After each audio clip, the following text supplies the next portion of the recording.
नमस्कार मित्रांनो, आजच्या व्हिडिओमध्ये आपण पाहणार आहे हॉटेल किंवा स्वीट होममध्ये ढोकळा कसा बनतो तेही संपूर्ण सिक्रेट रेसिपीसह आणि संपूर्ण मोजमापासह.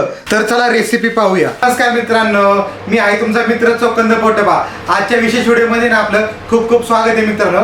तर आजच्या व्हिडिओमध्ये आपण काय करणार आहे, हॉटेलमध्ये किंवा स्वीट होममध्ये मिळणार आहे ना ढोकळा असतो ना, सेम टू सेम त्या टेक्स्चरचा ढोकळा कसा बनवायचा ते तुम्हाला सांगणार आहे. तर छोट्या छोट्या टिप्स आहेत मित्रांनो, त्या व्यवस्थित फॉलो केल्या आणि वजनी प्रमाण मी सांगतो तसं तुम्ही फॉलो केला ना तर तुम्हाला हॉटेलसारखा किंवा स्वीट होममध्ये जो मिळतो ना तसा टेक्स्चरचा ढोकळा तुम्हाला घरी बनवता येईल आणि तो खाता येईल मित्रांनो. तर आता काय करणार आहे, आपण 350 ग्रॅम आपण आहे ना बेसनाचं पीठ वापरणार आहे आणि त्याच्यापासून आपण आहे ना कमीत कमी 1 किलो ते 1100 ग्रॅम बनणारा ढोकळा बनवणार आहे मित्रांनो. तर आपण ढोकळ्यासाठी लागणारं साहित्य बघून घेऊ आणि ते वजनी प्रमाण तुम्ही समजून घ्या मित्रांनो. तर तुमचा ढोकळा एक नंबर झाल्याशिवाय राहणार नाही. तर आपण लागणारं साहित्य बघून घेऊ. मित्रांनो, आता आपण ढोकळा बनवण्यासाठी ना हे 350 ग्रॅम बेसन घेतलेलं आहे. हे हिरा कंपनीचे बेसन आहे मित्रांनो. तर तुम्ही ना चांगल्याच कंपनीचं बेसन वापरा तरच तुमच्या ढोकळ्याला चांगलं टेक्स्चर येणार आहे मित्रांनो. तर आपण 350 ग्रॅम आहे ना बेसन पीठ घेतलेलं आहे. तर त्या हिशोबाने आपण बाकीचं लागणारं साहित्य ते समजून घ्या. तर महत्त्वाचा घटक काय आहे मित्रांनो, तर स्पॉन्जिनेस येण्यासाठी किंवा चांगलं टेक्स्चर येण्यासाठी आपण काय केलेलं आहे, हे आपण आहे ना 100 ग्रॅम आहे ना साखर घेतलेली आहे. त्याचबरोबर आपण आहे ना खडं मीठ घेतलेलं आहे. तर खडं मीठ वापरल्यामुळे ना चांगली चव येते मित्रांनो. तर हे 15 ग्रॅम आहे. त्याचबरोबर आपण आहे ना लिंबू सत्व आहे किंवा याला सायट्रिक ॲसिड पण म्हणतात, हे 7 ग्रॅम आहे मित्रांनो. त्याचबरोबर आपण आहे ना अर्धा चमचा हळद घेतलेली आहे आणि चांगली चव येण्यासाठी पण पाव चमचा हिंग घेतलेलं आहे.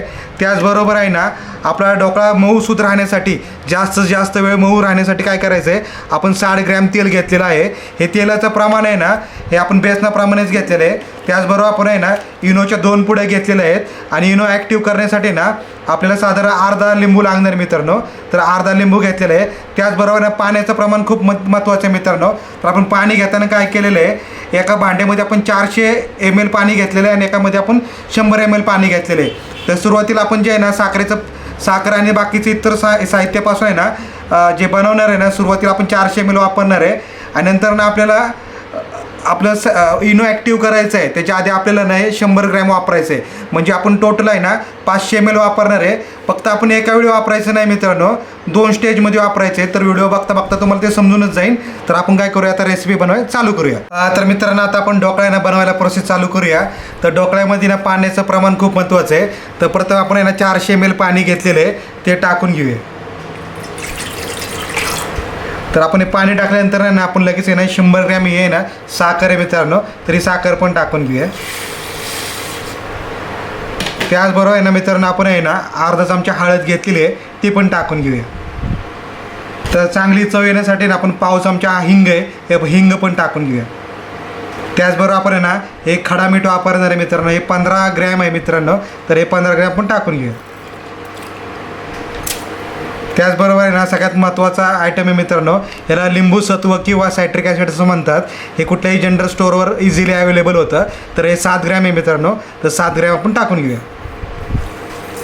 त्याचबरोबर मित्रांनो आपला ढोकळा मऊसूत राहण्यासाठी ना आपण आहे ना तेल वापरणे मित्रांनो. तर शेंगदाणा तेल वापरल्यानंतर ना चवीला आणि टेक्स्चरला खूप चांगलं होतं मित्रांनो. हे 60 ग्रॅम तेल आहे, आपण तेल पण टाकून घेऊया. तर मित्रांनो आपण लागणारे सगळे साहित्य आहे ना ह्याच्यामध्ये आपण पाण्यामध्ये टाकून झालेलं आहे. तर आपण इथले साखर आणि आपलं लिंबू सत्व आहे ना विरघळ असं आपण हे असं मिक्स करून घेऊ मित्रांनो. साधारण 1-1.5 मिनिटामध्ये पूर्णपणे साखर विरघळून जाईल मित्रांनो. तर हलवताना लक्षात घ्यायचं मित्रांनो, एकाच डायरेक्शनमध्ये हलवायचं आहे. आपल्याला 3 स्टेजमध्ये हलवावं लागणार आहे. हे साखर विरघळताना परत बेसन टाकल्यानंतर ना आणि नंतर ना आपल्याला आपला इनो ॲक्टिव्ह करायचा आहे त्यावेळी.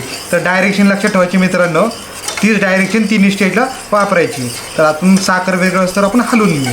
आपलं सायट्रिक ॲसिड आणि साखर आहे ना पाण्यामध्ये पूर्णपणे विरघळलेलं आहे मित्रांनो. तर आता आपण काय करायचं आहे, ह्याच्यामध्ये बेसन टाकायचं आहे. तर बेसन टाकताना काय करायचं आपल्याला मित्रांनो, ते चाळणीच्या साहाय्याने चाळून घ्यायचं आहे मित्रांनो. तर अशी आपण चाळणी ठेवलेली आहे आणि हे आपलं बेसन आहे मित्रांनो. तर बेसन आपण आहे ना असं चाळून घेऊया. मित्रांनो पाहू शकता अशा प्रकारे चाळणीच्या सहाय्याने ना आपण हे चाळून घ्यायचे. त्यामुळे काय होतं मित्रांनो, आपल्या अशा पाण्यामध्ये ना गुठळ्या होत नाहीत, असं सुट्टं बेसन पडतं. तर आपल्याला काम करताना सोपं होतं मित्रांनो. तर आता पूर्णपणे आपण हे चाळणीच्या सहाय्याने चाळून घेऊया. मित्रांनो पाहू शकता आपण चाळणीच्या सहाय्याने ना पूर्ण बेसन आहे ना आपण चाळून घेतलेलं आहे. तर आता आपल्याला काय करायचं आहे, हे एका दिशेने ना असं 3 मिनटं साधं आपण फेटून घ्यायचं आहे. तर असं आपण फेटून घ्यायचं आहे. मित्रांनो आपण आहे ना बेसन चाळून घेतल्यामुळे ना आपल्याला आहे ना हे बॅटर मिक्स करण्यासाठी कोणताही त्रास झालेला नाही मित्रांनो. एकदम फाईन असं आपलं बेसन आहे ना मिक्स झालेलं आहे मित्रांनो. तर कधी ना बेसन आहे ना चाळून घ्यायचं आहे आणि चांगल्या कंपनीचं बेसन घ्यायचं आहे मित्रांनो. तर घरचं बेसन आपण वापरलं बनवलेलं तर त्याच्यामुळे ना जो कलर पाहिजे ना तो कलर येत नाही मित्रांनो. तर हिरा किंवा सम्राट बेसन वापरलं तर आपल्याला चांगलं टेक्स्चर आणि लुक येतो मित्रांनो. तर जवळपास सगळे हॉटेलवाले किंवा स्वीट होमवाले ना हिरा किंवा सम्राट बेसनच वापरतात मित्रांनो. तर आपण पण ना हिरा बेसन वापरलं आहे.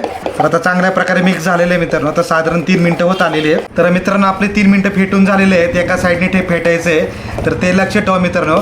तर बघा मित्रांनो अशा प्रकारे टेक्स्चर आलेले आहे. तर आता आपण काय करायचं आहे ह्याच्यामध्ये आपण आता अजून 100 ml पाणी टाकायचं आहे मित्रांनो. तर आता आपण पाणी टाकून घेऊया. तरी आपण 100 ml पाणी आहे ते टाकून घेऊया आणि पुन्हा एकदा असं मिक्स करून घेऊया वन साईड. तर आता आपण काय करायचं आहे पाणी प्री हिटिंगला ठेवायचं आहे. तर प्री हिटिंगला ठेवताना काय काय काळजी घ्यायची ते पण तुम्हाला मी सांगतो. आता मित्रांनो आपण काय करायचं आहे हे आधी प्री हिटिंगला ठेवलेलं आहे. त्यासाठी आपण आहे ना एक मोठ्या आकाराचं पातेलं घेतलेलं आहे. पातेलं आहे ना आपला मोल्ड आहे हा मित्रांनो. ह्या मोल्डला आपण तेल लावून घेतलेलं आहे. तर हा मोल्ड याच्यामध्ये बसल्या हिशोबानेच आपल्याला पातेल्याची साईज घ्यायची आहे. तर याच्यामध्ये आपण पाणी टाकले आणि तळाला तुम्ही पाहू शकता आपण चाळण ठेवलेली आहे. आपण चाळण किंवा रिंग किंवा आपलं स्टँडसारखं काही ठेवू शकता की जेणेकरून आपल्या पाण्याच्या वरती आपला मोल्ड राहायला पाहिजे. तर आपण प्री हिटिंग करून घेतलेलं आहे. तर आता आपण आहे ना इनो ॲक्टिव्ह करायचं आहे आणि याच्यामध्ये झटपट ठेवायचं आहे मित्रांनो. तर आता काय करूया आपण इनो ॲक्टिव्ह करून घेऊया. मित्रांनो आपलं बॅटरनं चांगल्या प्रकारे आहे चांगलं मिक्स झालेलं आहे. तर इथनं पुढची प्रोसेस ना थोडी झटपट करावं लागते मित्रांनो. मित्रांनो आता आपलं इनो टाकून आपल्याला ॲक्टिव्ह करायचं आहे. तर आता ह्याच्यामध्ये आहे ना आपण इनो टाकून घेऊ मित्रांनो. 2 पुढे टाकायचे आहेत आपल्याला.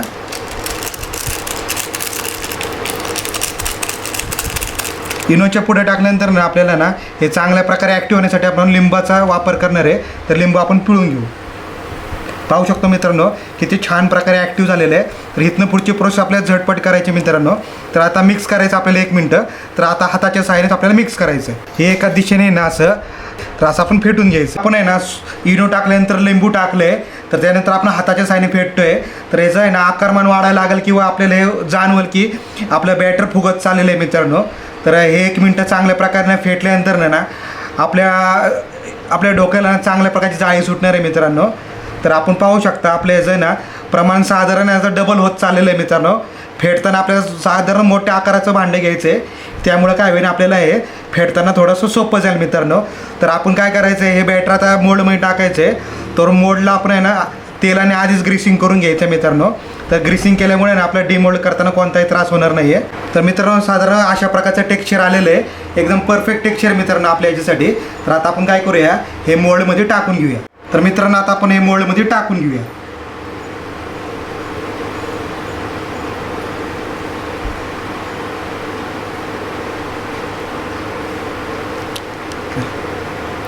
आपण हे मोल्डमध्ये टाकल्यानंतर ना मोल्ड थोडा टॅप करायचा आहे. टॅप केला की आपल्याला चांगल्या प्रकारे सेट होईल. तर आता आपण काय करायचं आहे झटपट आपल्याला आहे ना आपल्या पाण्याचं आपण जे बॉइलिंगसाठी सेटअप लावलेलं आहे त्याच्यामध्ये टाकून घ्यायचे. तर आपण टाकून घेऊ त्यामध्ये. तर मित्रांनो आपलं आहे ना पाणी चांगलं बॉईल झालेलं आहे. तर सावकाशपणे आपल्याला ह्याच्यामध्ये सोडून द्यायचं. आपण आहे ना ह्याच्यामध्ये आता मोल्ड आपलं सेट केलेलं आहे. तर ह्याच्यावर झाकण ठेवताना याला कापड लावून घ्यायचं आहे. तर कापड लावल्यामुळे काय होतं हे जर वाफ लागलेलं पाणी ह्याच्यामध्ये पडलं ना आपलं टेक्स्चर खराब होतं. तर आता आपण हे झाकण लावून ठेवून देऊया. तर मित्रांनो आता आपण ह्याच्यावर एक वजन ठेवायचं आहे. तर वजन ठेवून आपल्याला साधारण आहे ना 20 ते 22 मिनटं आहे ना न उघडता आपल्याला हे शिजून घ्यायचं मित्रांनो. आता ह्याच्यावर वजन ठेवूया आणि नंतर आपण आता 20-22 मिनिटांनी आपण चेक करूया. मित्रांनो आता आपण 22 मिनटं झालेले आहेत. आपण ढोकळा शिजत घातला आहे. तर आता आपण झाकण काढूया मित्रांनो. तर झाकण काढूया. आता बघू ढोकळा कसा झाला आहे. पाहू शकतो मित्रांनो एकदम सुरेख प्रकारे शिजलेला आहे आणि कसा फुगलेला आहे मित्रांनो बघा. तर आता आपण हा आपला व्यवस्थित शिजलेला आहे. आता आपण हे टूथपिकच्या सहाय्याने बघूया. हे आपण आहे ना टूथपिकच्या सहाय्याने आपण आहे ना पूर्णपणे शिजलंय काय बघूया मित्रांनो. पाहू शकतो मित्रांनो कुठेही काही चिकटलेलं नाही आहे. याचा अर्थ आपला ढोकळा एकदम परफेक्ट शिजलेला आहे. तर तुम्ही बघू शकता मित्रांनो आपला ढोकळा किती स्पॉन्जी झालेला असेल किती फुगलेला आहे बघा मित्रांनो. तर आता आपण काय करूया या सँडविचच्या सहाय्याने आपण आहे ना आपण ढोकळा बाहेर काढून घेऊया. तर पाहू शकतो मित्रांनो किती सुंदर प्रकारे आपला आहे ना ढोकळा आहे ना फुगलेला आहे. तर आता आपण काय करू याला पूर्णपणे थंड करून घेऊया. साधारण अर्धा-पाऊण तासानंतर पूर्णपणे थंड होईल. मग आपण डिमोल्ड करून याला फोडणी देऊया. पाहू शकतो मित्रांनो, आपल्या आहे ना ढोकळा एकदम भारी शिजलेला आहे. आता थंड झालेला आहे, आपल्याला साधारण पाऊण तास झालेला आहे. तुम्ही पाहू शकता हाताने दाबल्यानंतर असा किती स्पॉन्जी असं झालेलं आहे मित्रांनो. कलर पण खूप छान आलेला आहे. तर आता आपण याला डिमोल्ड करून घेऊ. आपण साईडच्या किनारा आहे ना चाकूच्या साईडने थोड्याशा आपण आहे ना टोकरून घेतलेले आहे. तर आता आपण याला पलटी करून घेऊ. मित्रांनो पाहू शकता अतिशय असा स्पॉन्जी असा झालेला आहे आपला. तर आता आपण काय करूया, याची कटिंग करून घेऊया आणि नंतर फोडणीची तयारी करून घेऊया. तर फोडणीचं पण साहित्य तुम्हाला सांगतो आणि कसं बनवायचं ते पण सांगतो. आधी आपण कटिंग करून घेऊया. तर मित्रांनो आता आपण काय करूया, आपल्याला ज्या साईजमध्ये आवडतं ना त्या साईजमध्ये असं कट करून घेऊया. तर कटिंग करताना मित्रांनो कसं फील होतं बघा एकदम. मित्रांनो आपल्याला पाहिजे त्या साईजमध्ये आपण आहे ना ढोकळा कटिंग करून घेतलेला आहे. तर आपण याच्यातलं एक पीस काढून बघूया याला कशी जाळी सुटलेली आहे मित्रांनो. तर तुम्ही पाहू शकता मित्रांनो किती छान जाळी सुटलेली आहे आणि स्पॉन्जीनेस पण चांगला आलेला आहे मित्रांनो. तर अशा प्रकारची रेसिपी तुम्हाला आवडली असेल तर तुम्ही नक्की ट्राय करा. तर कसं आहे, तुम्ही यातलं वजनी प्रमाण एकदम प्रॉपर फॉलो करा आणि बेसनाचं पीठ आहे ना चांगल्या कंपनीचं वापरा. म्हणजे आता आम्ही हिरा कंपनीचं वापरलं आहे, तर तुम्ही सम्राट किंवा हिरा दोन्हीतलं कुठलंही वापरलं तरी चालतं आहे मित्रांनो. तर सगळ्यात महत्त्वाची गोष्ट काय आहे की तुम्ही जेव्हा ढोकळा करताय तर ते वजनी प्रमाण सगळं तंतोतंत फॉलो करा. तर तुमचा ढोकळा एक नंबर होणार आहे मित्रांनो. तर अशा प्रकारची रेसिपी तुम्हाला आवडली असेल तर आमच्या चॅनलला सबस्क्राईब करा, लाईक करा आणि कमेंट्स करून आमचं आहे ना कामाची जी स्फूर्ती वाढेल असे प्रयत्न करा. तर नवनवीन व्हिडिओ आम्ही पुन्हा पुन्हा तुमच्यासाठी घेऊन येऊ. तर आता आपण काय करूया, याच्यासाठी लागणारी फोडणीची तयारी करूया. तर फोडणी दिल्यानंतर याचा ड्रायनेस पूर्णपणे निघून जाईल मित्रांनो. तर आता आपण साखरेच्या फोडणीचं पाणी तयार करूया. मित्रांनो पाहू शकता आम्ही ढोकळा बनवलेला आहे. तर आम्ही जे सांगितलेलं मोजमाप तुम्ही एकदम व्यवस्थित वापरा, घटक वापरा. तर बघा स्पॉन्जीनेस किती भारी आलेला आहे मित्रांनो. तर चवीला पण एक नंबर आहे मित्रांनो. तर आहे ना अशा प्रकारचा ढोकळा तुम्ही पण एकदा ट्राय करा. आता आपला ढोकळा तर झाला आहे. आता आपण फोडणीची तयारी करूया. तर त्यासाठी आपण काय केलेलं आहे, साधारण 1.5 चमचा आपण आहे ना तेल घेतलेलं आहे आणि मोहरी घेतलेली आहे. तुमच्या आवडीनुसार तुम्ही जिरं वापरू शकता, हे ऑप्शनल आहे, नाही आवडत तर नका वापरू.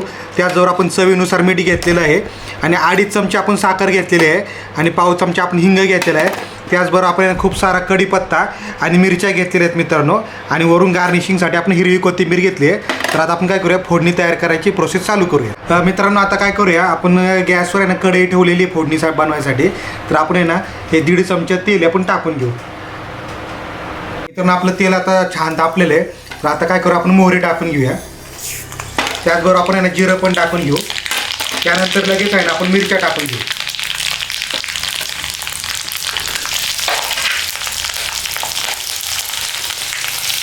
आपण कढीपत्ता पण टाकून घेऊ.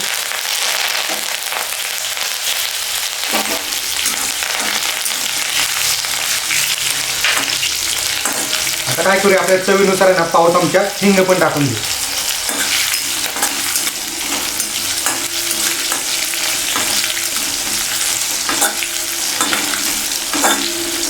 तर आपली ना फोडणी चांगली बसली आहे मित्रांनो. तर आता आपण काय करू, चवीनुसार मीठ टाकून घेऊ. आपण 1 चमचा मीठ घेतलेला आहे. त्याचबरोबर काय करायचं आहे की लगेच आपण 2.5 चमचे आहे ना साखर घेतलेली आहे, साखर पण टाकून घेऊ. तर मित्रांनो आता आपल्याला पाण्याचं प्रमाण पण तुम्हाला सांगून देतो. आपल्याला या फोडणीसाठी ना 200 ml पाणी टाकायचं आहे. तर आपण 200 ml पाणी टाकून घेऊ. तर आपली साखर आणि मीठ आहे ना पूर्णपणे विरघळून घेऊ याच्यामध्ये आणि आपली फोडणी रेडी. आता आपण आहे ना आपल्या ढोकळ्यावर आपण टाकू शकतो.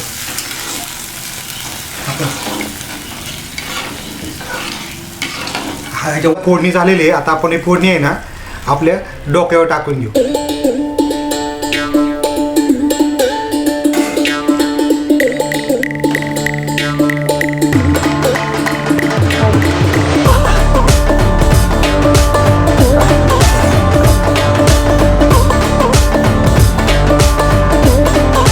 मित्रांनो आपण जसं जसं आपलं पाणी टाकू ना फोडणीचं, आपला ढोकळा आहे ना शोषून घेणार आहे. तर आपला ढोकळा एकदम असा नरम नरम लागणार आहे मित्रांनो, ड्राय लागणार नाही आहे. तर अशा प्रकारे आपला ढोकळा झालेला आहे मित्रांनो. तर आता आपण याचा टेस्ट रिव्ह्यू घेऊया.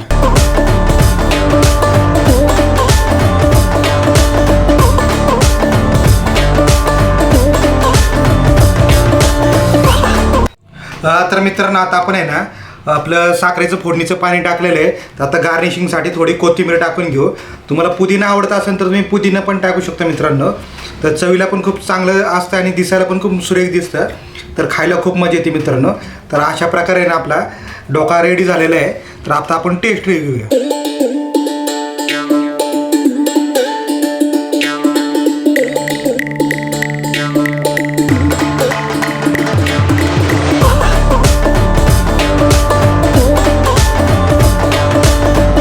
मित्रांनो आपला आता ढोकळा झालेला आहे. तर आता हे टेक्स्चर वगैरे बघून आता मला कंट्रोल होत नाही आहे. कधी खायला असं झालेलं आहे, म्हणजे तोंडाला खूप पाणी सुटलेलं आहे मित्रांनो. तर आता आपण याचा टेस्ट घेऊया. तर आपण सोबत खाण्यासाठी ना चिंचेची चटणी बनवली आहे. तर आपण पुदिन्याची पण चटणी बनवू शकतो, पण आता एकच चटणी केलेली आपण. तर आता ह्याच्यामध्ये डीप करून आपण खाऊया मित्रांनो. एक नंबर लागते मित्रांनो. जी चव आपल्या स्वीट होम किंवा हॉटेलमध्ये भेटते ना, सेम तीच चव आहे मित्रांनो.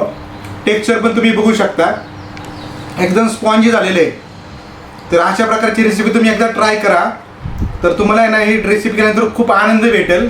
तर तुम्ही तो आनंद घ्या, चवीचा पण आनंद घ्या आणि बनवण्याचा पण आनंद घ्या. तर आमची व्हिडिओ आवडलीच असेल तर आमच्या चॅनलला सबस्क्राईब करा, लाईक करा, शेअर करा आणि चांगल्या चांगल्या कमेंट्स करा. धन्यवाद.